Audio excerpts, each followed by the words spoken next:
2019 में मनोज नामक एक युवक जो कि धारवाड़ का रहने वाला है, उसने एक शिकायत दी कि उसने पीएनबी बैंक में वो पैसे निकलवाने गया था, जहां पे एक नामालूम व्यक्ति ने उसका एटीएम कार्ड बदलकर वहां से पैसे पहले तो एटीएम बदला और फिर पैसे निकलवा लिए।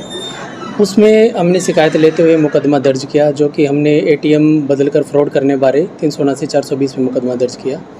अब लगभग 6 साल के बाद जो मुख्य आरोपी था, और जब हमने इससे पूछताछ की, मुख्य आरोपी साजिद उर्फ सज्जी है, जो कि बेसिकली पलवल का रहने वाला है। इससे जो पूरी कंप्लीट हमारी पूछताछ है उसमें निकल के आया लगभग 20 मुकदमे इसके ऊपर दर्ज हैं, और लगभग 3 मुकदमों में ये पीओ चल रहा था। और हमारे अगर धारवाड़ा की बात करें तो 5 मुकदमे हमारे सेक्टर 6 धारवाड़ा के, 2 मुकदमे हमारे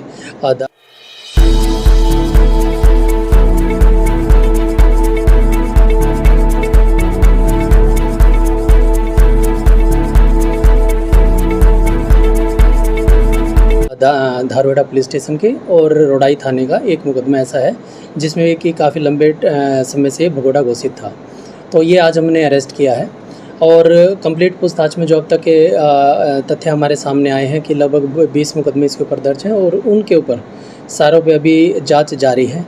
एक पूरी अच्छे तरह से इसकी पूछताछ की जा रही है, और आगे जो भी तथ्य होंगे आपको अवगत कराया जाएगा। इनका 3 का ग्रुप था, 3 का गिरोह था ये, जो पहले हमने 2 जो मुख्य आरोपी थे उनको भी पकड़ा था, लेकिन मेंस जो सरगना था वो साजिद उर्फ सज्जी था, जो कि गिरोह बना के जो हमारे जो नेबरिंग डिस्ट्रिक्ट है जैसे पलवल और मेवात और गुड़गांव, इनमें जो भी हमारी वारदातें थी उनको अंजाम दे रहा था।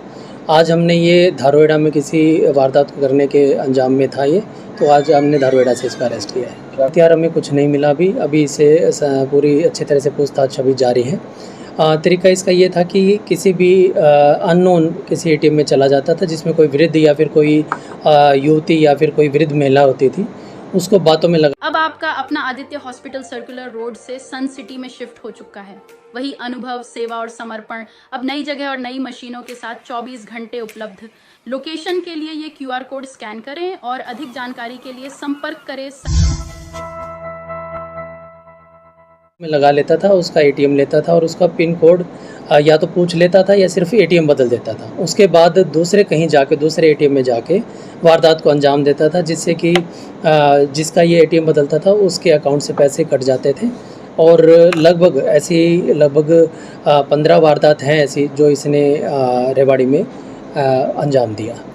अभी पूरी जो पूछताछ अभी बाकी है, अभी पूरे अच्छी तरह से पूछताछ इससे की जाएगी। 2 दिन की हमने रिमांड पे लिया है। रिमांड के दौरान जो भी तथ्य आएंगे उसके बाद आपको इससे अवगत कराया जाएगा। साजिद इसी, जैसे मैंने आपको बताया कि गिरोह ही है इसका, यही धंधा करता है। इस पे काउ स्लॉटरिंग एक्ट के भी लगभग 5 मुकदमे दर्ज है, 2 307 के मुकदमे दर्ज हैं, और लगभग 11 के करीब जो मैंने बताया आपको एटीएम बदल के फ्रॉड करने के मुकदमे दर्ज हैं।